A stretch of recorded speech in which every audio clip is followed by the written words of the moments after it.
In this lecture we will study the drug clearance through metabolism. What is the clearance and what is the metabolism? पहले हम ये study करेंगे, उसके बाद हम देखेंगे what is the drug clearance, कि ड्रग का इसके साथ क्या रोल है. सबसे पहले हम कुछ टर्म्स डिस्कस करते हैं, which is the elimination and excretion. Elimination को ही हम क्लियरेंस भी कहते हैं. अब सुनने में तो ये दोनों सेम साउंड करते हैं वर्ड्स, लेकिन इनमें डिफरेंस क्या है मेजर, हम वो स्टडी करेंगे पहले. When the drug change and alter in their chemicals mean before getting rid of the body is elimination. सबसे पहले अगर हम इसकी सिंपल डेफिनेशन देखें, सिंपल मीनिंग देखें, तो वो ये है कि जब कोई भी ड्रग हमारी बॉडी में एंटर हुई और उसमें कोई केमिकल चेंज आया एंड देन उसके बाद वो हमारी बॉडी से एलिमिनेट की, तो उसको हम क्लियरेंस कहेंगे, उसको हम एलिमिनेशन कहेंगे. और जब कोई ड्रग हमारी बॉडी में एंटर हुई और उसमें कोई केमिकल चेंज नहीं आया, वो जिस फॉर्म में एंटर हुई थी उसी फॉर्म में बॉडी से एक्सक्रीट आउट हो गई, उसको हम एक्सक्रीशन कहेंगे. जब कोई केमिकल चेंज हुआ तो then we call this elimination, और जब कोई केमिकल चेंज नहीं हुआ, जिस तरह ड्रग आई थी उसी तरह चली गई, तो दिस इज़ कॉल्ड एक्सक्रीशन. अब हम देखते हैं इसका पूरा प्रोसेस.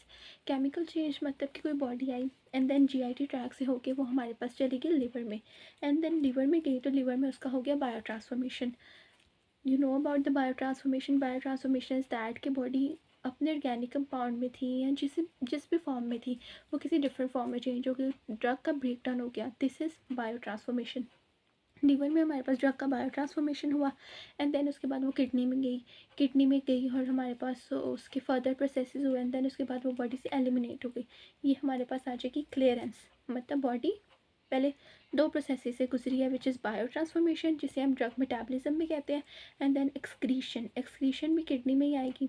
और जो ड्रग डायरेक्ट बॉडी में एंटर हुई और किडनी से एक्सक्रीट आउट हो गई वो एक्सक्रीशन, और जिसका पहले बायो ट्रांसफॉर्मेशन हुआ वो किसी और फॉर्म में चेंज हुई, उसको हम कहेंगे क्लियरेंस. ये बुक वाली डेफिनेशन है, which is that drug elimination is irreversible removal of the drug from body. और इसमें हमारे पास कौन से दो प्रोसेसेस वो इन्वॉल्व हैं, जैसे हमने पहले डिस्कस किया, बायो ट्रांसफॉर्मेशन एंड एक्सक्रीशन. अब हम देखते हैं आगे एलिमिनेशन के कुछ रूट्स भी हैं. जो हमारे पास एलिमिनेशन है वो किस किस तरह हो सकता है. जैसे हमने पढ़ा कि मेटाबॉलिज्म की साइड तो हमारे पास सिर्फ लीवर है, लेकिन कुछ हद तक मेटाबॉलिज्म बायो ट्रांसफॉर्मेशन कुछ और ऑर्गन्स में भी होता है. वो कौन से हैं? मैक्सिमम तो लीवर में ही होता है, लेकिन कुछ और ऑर्गन्स भी हैं, वो देखते हैं.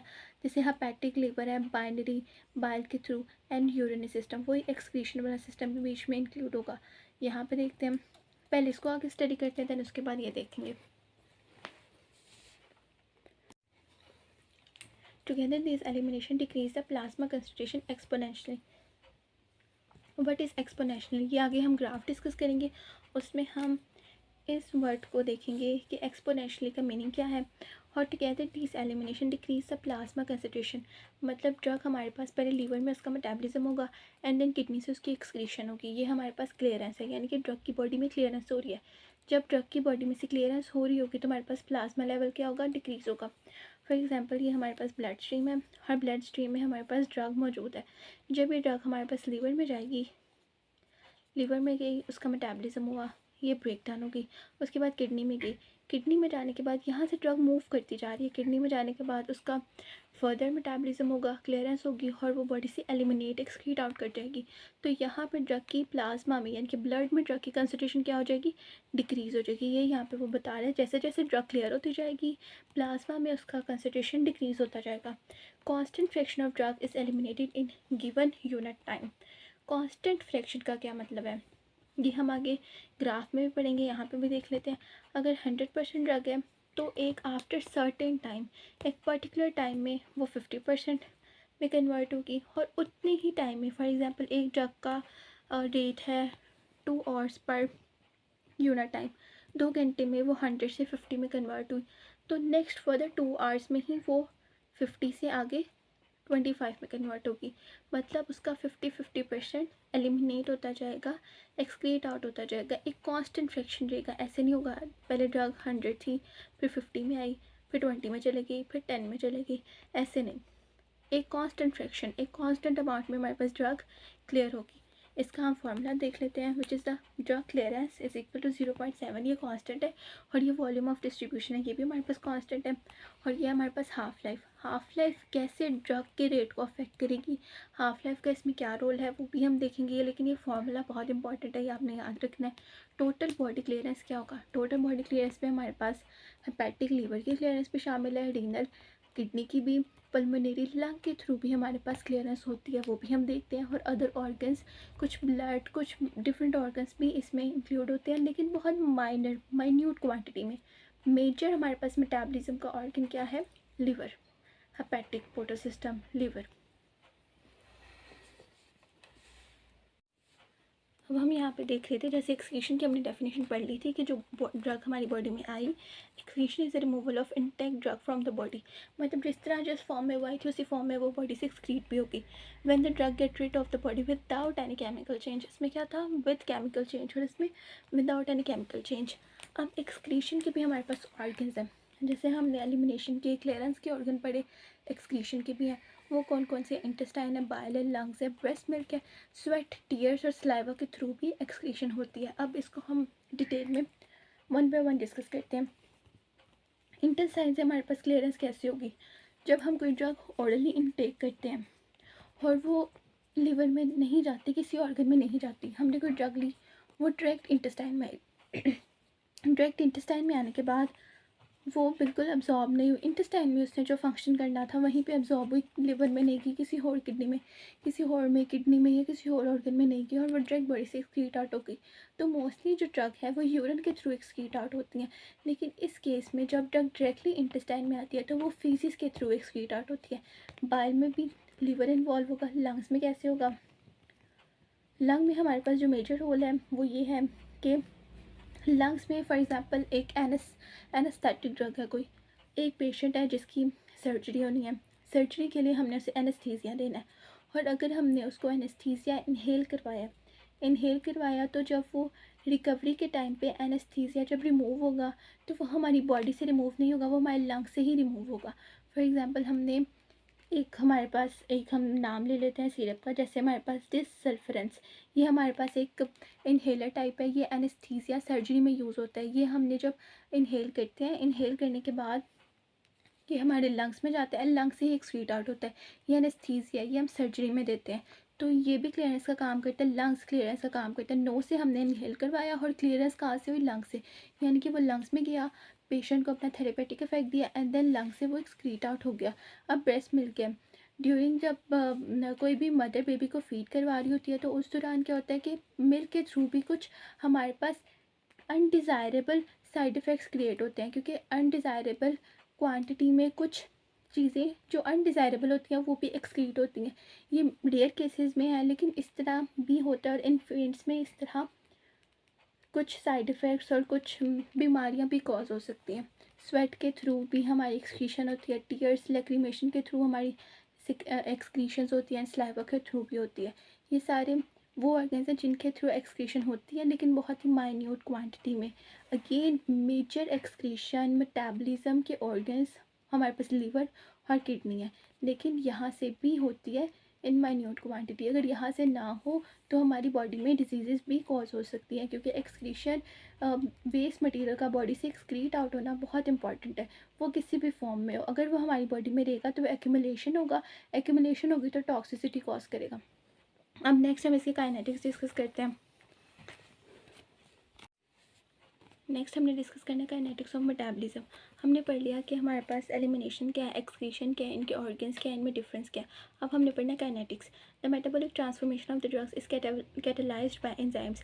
हमने पढ़ा था कि मेटाबॉलिज्म में ट्रांसफॉर्मेशन होती है, ड्रग का मेटाबॉलिज्म होता है। अब इसमें कुछ एंजाइम्स भी यूज़ होते हैं, वो एंजाइम किस तरह वर्क करते हैं, इसकी इक्वेशंस क्या बनती है वो हम पढ़ेंगे। ये मैकेलिस मेंटन इक्वेशन जो हमने 9th में पढ़ी थी उसको ओबे करते हैं, किस तरह करते हैं ये आगे हम पढ़ते हैं।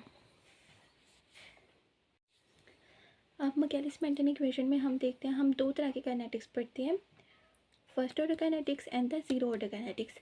Most of the drugs obey करती हैं फर्स्ट ऑर्डर काइनेटिक्स को, और बहुत फ्यू 3-4 ड्रग्स हैं जो ओबे करती हैं जीरो ऑर्डर काइनेटिक्स को। और ये बहुत अच्छी बात है कि most of the drug first order kinetics को फॉलो करती हैं, वो क्यों, ये भी हम पढ़ते हैं, और इसको क्यों नहीं करना चाहिए ये भी हम पढ़ते हैं। इन दोनों में क्या डिफरेंस है वो हम इस डिफरेंस के फॉर्म में पढ़ते हैं। अब हमारे पास फॉर एग्जांपल हमने देखा कि हमने 100% ड्रग दे दी आईवी के थ्रू, उसकी बायो अवेलेबिलिटी भी 100% थी। अब 50% ड्रग डिसइंटीग्रेट हो रही है हर घंटे बाद पर, और हमने टाइम रखा है 100% ड्रग दी थी, 1 घंटे बाद 50% रहेगी, नेक्स्ट और बाद वो 25% रहेगी, थर्ड और बाद वो 12.5% रहेगी। इस तरह करके हमारे पास एक कांस्टेंट फ्रैक्शन ड्रग का काम हो रहा है। हमने लास्ट पेज पे पढ़ा था कि कांस्टेंट फ्रैक्शन ड्रग का हमारी बॉडी में डिक्रीज़ होगा, उसी तरह हो रहा है। एक कांस्टेंट फ्रैक्शन ऐसे नहीं है कि पहले 50% थी, फिर 30% रहेगी, फिर 10% रहेगी। एक कांस्टेंट अमाउंट में हमारे पास ड्रग इंक्रीज़ हो रही है। इसका हमारे पास बेनिफिट क्या है? बेनिफिट ये है कि हमारे पास जो ब्लड प्लाज्मा कंसनट्रेशन है वो हमारे पास कांस्टेंट रहेगी, कि एकदम से ड्रग आई एंड एकदम से ड्रग रिमूव हो गई, और ब्लड में एकदम से ब्लड में प्लाज्मा में ड्रग का लेवल बढ़ा और एकदम से रिमूव हो गया। इससे क्या होगा, ना हमें थेरेपेटिक इफेक्ट शो होगा और ना ड्रग कोई फ़ायदा पहुंचाएगी, क्योंकि वो ब्लड में रहेगी नहीं। अब हाफ लाइफ क्या है, मैंने आपको पहले भी बताया था कि हाफ लाइफ बहुत इंपॉर्टेंट रोल प्ले करेगी। किस तरह करेगी? Fraction of drug remain in the body after 50%। Half life इसमें कांस्टेंट डिक्रीज़ हो रही है, जैसे अभी आपने देखा कांस्टेंट डिक्रीज़ हो रही है। Fraction of the drug eliminated per unit time is constant, ये भी कांस्टेंट है। ब्लड में हमारे इस तरह पीक्स नहीं बन रही, ब्लड में एक ये वाली हमारे पास एक्सपोनेंशियल ग्राफ, जो ये हमारे पास ग्राफ है इसको हम बोलते हैं एक्सपोनेंशियल ग्राफ। एक एक्सपोनेंशियल ग्राफ बन रहा है, कोई पीक्स नहीं बन रही, कोई इससे स्टेडी हमारे पास ग्राफ नहीं आ रहा, एक्सपोनेंशियल है। एक कांस्टेंट फैक्टर में ड्रग रिमूव हो रही है और अपना फ़ायदा भी देती जा रही है और साथ बॉडी से क्लियरेंस भी देती जा रही है। हाफ लाइफ हमारे पास कांस्टेंट है, ये हमारे पास इसके बेनिफिट्स हैं। इसमें हमारे पास क्या है, drug is directly proportion to rate of administration, मतलब हम जितनी % ड्रग दे रहे हैं उतना ही हमारे पास रेट ऑफ एडमिनिस्ट्रेशन कांस्टेंट है। ड्रग ले रहे हैं सो रेट ऑफ एडमिनिस्ट्रेशन हमारे पास कांस्टेंट जा रहा है। जितनी हम ड्रग दे रहे हैं उसी लेवल से, उसी टाइम से, एक उसी कांस्टेंट फ्रैक्शन से वो ड्रग हमारी बॉडी से रिमूव भी हो रही है। ड्रग क्लियरेंस, और ये जैसे हमने पहले भी फॉर्मूला पढ़ा था, जितनी ज़्यादा ड्रग की क्लियरेंस का हमारे पास ज़्यादा जल्दी हमारे पास ड्रग क्लियरेंस होगी, उसकी हाफ लाइफ हमारे पास उतनी कम होगी। अब ये किस तरह होगी, अगर किसी ड्रग की हाफ लाइफ बहुत कम है तो हमें उस ड्रग को ज़्यादा डोज में देना पड़ेगा ताकि वो बहुत जल्दी बॉडी से एलिमिनेट ना हो जाए। और किसी की हाफ लाइफ अगर बहुत ज़्यादा है तो हमें उसे कम डोज में देना पड़ेगा, क्योंकि वो बहुत देर बाद हमारी बॉडी में डिसइंटीग्रेट होगी। अब एक ड्रग है जो 10 मिनट में ही उसका 5% हमारी बॉडी में रह जाता है, तो as we know as usual हमें वो ज़्यादा डोज में देनी पड़ेगी। और एक ड्रग है जो घंटे बाद जाके उसका 50% हमारी बॉडी में रह रहा है, तो वो हमें कम क्वांटिटी में देनी पड़ेगी, क्योंकि वो कम क्वांटिटी में ही ज़्यादा इफेक्ट शो कर जाएगी। अब हम बैठे हैं ज़ीरो ऑर्डर काइनेटिक्स क्या है। फर्स्ट ऑर्डर काइनेटिक्स हमने देख लिया और उसके बेनिफिट्स भी देख लिए। Now let's go into the zero order kinetics. Aspirin, ethanol और फाइटोनिन, ये जो हमारे पास कुछ ड्रग्स हैं जो ज़ीरो ऑर्डर काइनेटिक्स को फॉलो करती हैं, और ये ड्रग्स हमें क्योंकि बहुत हाई डोजेस में देनी पड़ती हैं। अब इसमें हमारे पास ग्राफ कैसे बनेगा, इसमें हमारे पास एक्सपोनेंशियल ग्राफ बना था और ये बेनिफिशियल था। इसमें हमारे पास इस तरह का ग्राफ बना है, इसके क्या रीज़न है और ये pathway most of the drugs follow क्यों नहीं करती वो भी हम देखते हैं। अब यहाँ पे रेट ऑफ एलिमिनेशन है, ये ड्रग है, हमने ड्रग दी, इसमें हमारे पास ड्रग और रेट ऑफ एलिमिनेशन कांस्टेंट था, इसमें हमने ड्रग दी, एलिमिनेशन का रेट बढ़ा, ये हमने ड्रग दी, उसी जितनी ज़्यादा हमने ड्रग दी उसी स्पीड से हमारे पास ड्रग एलिमिनेट भी हो रही है। एक कांस्टेंट फ्रैक्शन से ड्रग दी है और ड्रग एलिमिनेट भी हो रही है। एक टाइम आया हम ड्रग देते जा रहे हैं लेकिन वो हमारी बॉडी से एलिमिनेट नहीं हो रही। अब एलिमिनेट नहीं, टॉक्सिसिटी कॉज करेगी। यहाँ पे था कि हम जिस तरह ड्रग दे रहे हैं उसी स्पीड से हमारे पास ड्रग वो क्लियर भी हो रही है कांस्टेंट फ्रैक्शन के साथ, लेकिन यहाँ पे हम ड्रग दे रहे हैं कुछ टाइम तक तो फर्स्ट ऑर्डर काइनेटिक्स को ही फॉलो करेगी, लेकिन बाद में ड्रग हम देते जा रहे हैं लेकिन वो हमारी बॉडी से एलिमिनेट नहीं हो रही। इसका रीज़न क्या है, यहाँ से समझते हैं। ये हमारे पास ड्रग है और ये हमारे पास एंजाइम्स है जिसके साथ ड्रग ने बाइंड करना है। अब जो हमारे पास जितनी ड्रग थी, जितने एंजाइम्स अवेलेबल थे उनके साथ बाइंड करके जब हमने फर्दर ड्रग दी तो एंजाइम जिससे ड्रग के साथ बाइंड होना था वो तो सेचुरेट हो गया। अब क्योंकि एंजाइम की सेचुरेशन हो गई है तो ये ड्रग इसके साथ बाइंड नहीं करेगी, इसके साथ बाइंड नहीं करेगी तो एलिमिनेट नहीं होगी, एलिमिनेट नहीं होगी तो एक्यूमुलेट होगी, एक्यूमुलेट होगी तो टॉक्सिसिटी कॉज होगी। ये सारा मैकेनिज्म है। इसकी वजह से हमारी बॉडी में टॉक्सिसिटी कॉज होती है क्योंकि इसमें एंजाइम्स इन्वॉल्व हैं जो सेचुरेट हो जाते हैं, लेकिन यहाँ पे ऐसा कुछ सीन नहीं है। जो ड्रग जा रही है वो आ रही है, हमारे पास रेट कांस्टेंट रहता है, प्लाज्मा में बिल्कुल भी एक्यूमुलेशन नहीं होती, लेकिन यहाँ पर टॉक्सिसिटी के चांसेस बहुत ज़्यादा होते हैं। अब इसमें हम देखते हैं रिएक्शन ऑफ मेटाबॉलिज्म। अब हमने जो पहले पढ़ा था काइनेटिक्स ऑफ मेटाबॉलिज्म के, उसमें क्या क्या काइनेटिक्स इन्वॉल्व थे, फर्स्ट ऑर्डर था, सेकंड ऑर्डर था। अब हम पढ़ते हैं उनमें रिएक्शंस किस तरह होंगे। बायो ट्रांसफॉर्मेशन आपको पता है कि लिवर में होता है ऑर्गेनिक कंपाउंड का डिफरेंट फॉर्म में चेंज होना, बायो ट्रांसफॉर्मेशन होता है। अब हमारे पास रिएक्शन दो तरह के होता है, एक एंजाइमेटिक होता है, एक नॉन एंजाइमेटिक होता है। एंजाइमेटिक में हमारे पास दो तरह के एंजाइम्स इन्वॉल्व हैं, एक साइटोक्रोम P450, एक माइक्रोसोमल एंजाइम्स। इसमें क्या होता है, are system in liver that convert drug from hydrophobic to hydrophilic. Hydrophobic मतलब लिपोफिलिक, जो लिपिड लविंग ड्रग्स हैं उनको water soluble water loving hydrophilic drug में चेंज करना और एक्सक्रीशन को ईजियर बनाना, ये इस एंजाइम का काम है। मतलब जो हम ज़्यादातर ड्रग्स, क्योंकि हमारे बॉडी में मेम्ब्रेन्स हैं, वो लिपिड इन नेचर है, और हम जो ड्रग देते हैं वो लिपिड मतलब लिपिड लविंग ही देते हैं, लिपोफिलिक ही देती हैं, ताकि वो मेम्ब्रेन्स को ईजिली क्रॉस कर सके। यहाँ मेम्ब्रेन को क्रॉस करके वो बॉडी में तो आ गई, लेकिन जब उन्होंने यूरिन के थ्रू एक्सक्रीट होना है तो यूरिन में तो वाटर कंटेंट ज़्यादा होता है। अब ये लिपिड सोलेबल ड्रग्स यहाँ पे कैसे चेंज होगी, वो लिवर में जाएंगी, लिवर में बायो ट्रांसफॉर्मेशन होगा, जो हमारे पास ड्रग है वहाँ पे एंजाइम्स भी प्रेजेंट होंगे, वो इस लिपोफिलिक ड्रग को हाइड्रोफिलिक ड्रग में चेंज करेंगे ताकि वो यूरिन के थ्रू इजीली एक्सक्रीट आउट हो जाए। माइक्रोसोमल एंजाइम ये हमारे पास लंग्स, लिवर, किडनी और इंटेस्टाइनल म्यूकोसा में प्रेजेंट होते हैं, बैक्टीरिया और फंजाई की फॉर्म में प्रेजेंट होते हैं। इसका भी सेम वर्क है कि ये भी लिपोफिलिक ड्रग्स को हाइड्रोफिलिक में चेंज करते हैं। नॉन एंजाइमेटिक क्या है, पीएच, मतलब कि विच ऑल्टर द ड्रग फॉर्म्स, ये भी ड्रग की फॉर्म को पीएच चेंज होगी तो ड्रग्स की फॉर्म चेंज होगी। इसका भी सेम रोल है। सेम रोल क्या है कि लिपोफिलिक ड्रग को हाइड्रोफिलिक में कन्वर्ट करने की कोशिश करते हैं, और हाइड्रोफिलिक में कन्वर्ट होना क्यों ज़रूरी है वो मैंने आपको बता दिया, क्योंकि हमारी मेम्ब्रेन्स लिपिड इन नेचर है, लेकिन ड्रग ने एक्सक्रीट आउट वाटर की फॉर्म में होना होता है, यूरिन के थ्रू होना होता है। लेकिन जब तक ड्रग लिपोफिलिक से वाटर सॉल्युबल में कन्वर्ट नहीं होगी वो एक्सक्रीट आउट नहीं हो सकेगी। अब हम देखते हैं नॉन एंजाइमेटिक में आगे कुछ फेजेस के रिएक्शन है वो किस तरह होंगे। सबसे पहले एक चीज़ को अंडरस्टैंड करना हमारे लिए बहुत इंपॉर्टेंट है कि फ़ेज़ 1 और फ़ेज़ 2 के दोनों रिएक्शंस का मतलब एक ही है, लिपोफिलिक ड्रग को हाइड्रोफिलिक में चेंज करना। दोनों का सेम मकसद है, ये नॉन सिंथेटिक है और डिग्रेडेशन है, और ये सिंथेटिक है। Drug undergo with the conjugation reaction. अब इन दोनों में फ़र्क क्या है, जब दोनों का सेम ही मकसद है। सबसे पहले ड्रग फेज़ 1 रिएक्शंस में गुजर जाती है, एंड देन उसके बाद फ़ेज़ 2 रिएक्शन में।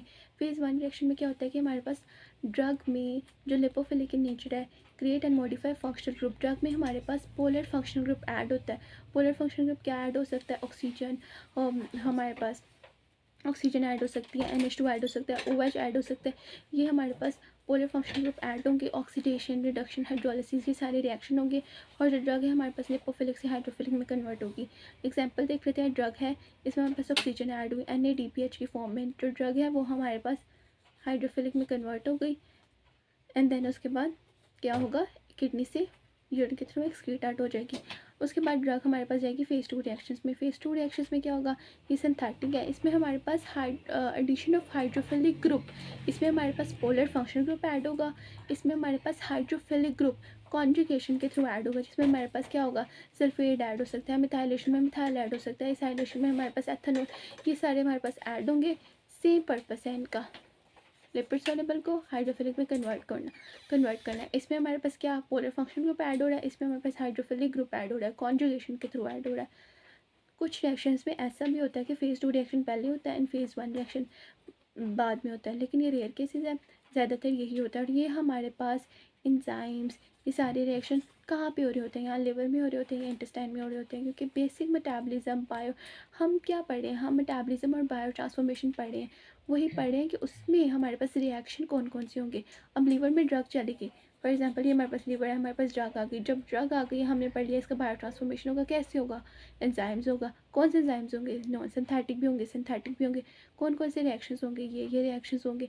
इनके थ्रू ही ड्रग एक्टिव से इनएक्टिव फॉर्म में, लिपोफिलिक से वाटर सॉल्युबल हाइड्रोफिलिक में कन्वर्ट होगी, एंड देन किडनी पर जाएगी, किडनी में जाके फिर ये यूरिन के थ्रू एक्सक्रीट आउट होगी। ये हमने सारा प्रोसेस पढ़ लिया। हमने क्या पढ़ा, सबसे पहले हमने थोड़ा सा सम अप करते हैं, हमने एलिमिनेशन और हमने एक्सक्रीशन को पढ़ा।